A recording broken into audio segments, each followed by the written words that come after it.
சினிமாவில் இவனுக்கு வயசு 55, இவன் கட்டி பிடிச்சி ஆடுற பொண்ணுக்கு வயசு 16, 18, 20.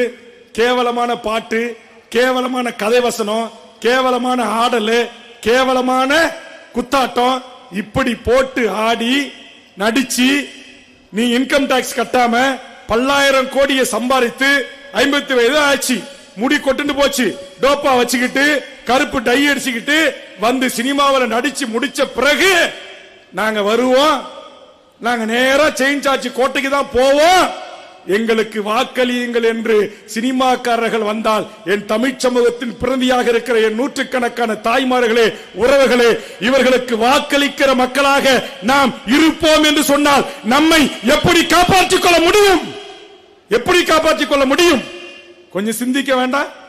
அறிவு வேண்டாம் நமக்கு? சொல்லுங்க, எதற்காக? யாரு படம் 100 நாள் ஓடணும்? உனக்கு என்ன?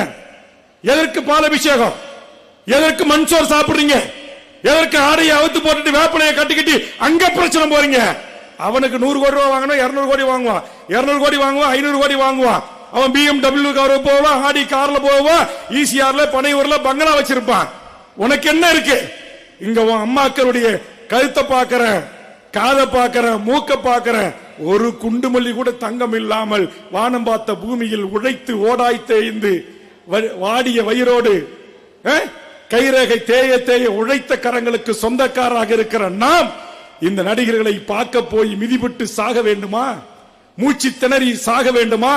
நீங்கள் தூக்கி அதோ உங்கள் கதாநாயகன் என்று காட்டி காட்டி அந்த பச்சை குழந்தையை விழுந்து கைதவறி விழுந்த போது அது தாழ்பட்டை உடந்து விலா எலும்புகள் முறிந்து சாகடிக்க வேண்டுமா?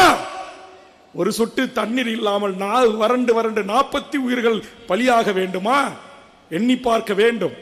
அறியாமையில் ஏன் முழுங்கி கிடக்கிறாய்? தமிழ்நாட்டில் இருக்கிற எந்த கதாநாயகனும் கதாநாயகியும் எனக்கு எது அல்ல, எனக்கு வாய்க்காய் வரப்பு சண்டைகள் அல்ல.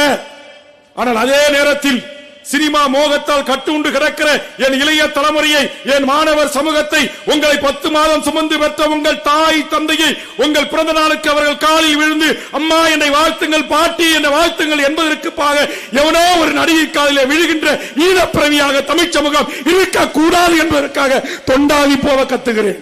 தென்னிந்தியாவின் மிகப்பெரிய நடிகன் மம்முட்டி இருக்க அந்த மோகம், மோகன்லால் இருக்க அந்த மோகம், ஜாக்கிசான் உலகத்தில் மிகப்பெரிய நடிகன், ஒரு வெள்ளக்காரன் கூட மதிக்க மாட்டான், சாதாரணமா தனியா போவான். ஆனா இங்க நயன்தாரா நாளைக்கு தருமபுரியில் ஒரு துணிக்கடை துறக்க வந்தான்னாக்கா 5 லட்சம் பேர் கூடுவான்.